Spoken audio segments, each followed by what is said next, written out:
Hello বন্ধু, আজ আমি চলে এসেছি একটা রাতের স্পেশাল মেনু নিয়ে। তো বাঁকুড়ায় এত গরম, তো দেখে নাও তো আমি আমার রাতের খাবারের জন্য কি কি বানাচ্ছি। তো তোমরা কে কোথার থেকে দেখছো, কোথায় কেমন তাপমাত্রা চলছে, কত ডিগ্রি চলছে, তো সবাই আমাকে কমেন্টে জানিও।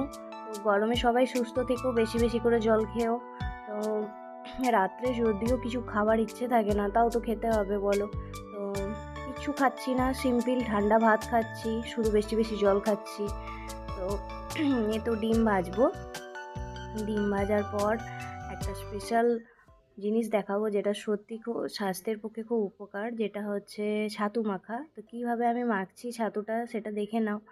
তো এইভাবে তোমরা ছাতু মাখা যদি খাও, শরীর অনেক ঠান্ডা থাকবে। তো শরীর ঠান্ডা থাকলে মনও ঠান্ডা থাকবে। চলো, বাই, গুড নাইট। আমার রাতের খাবার তৈরি হয়ে গেছে।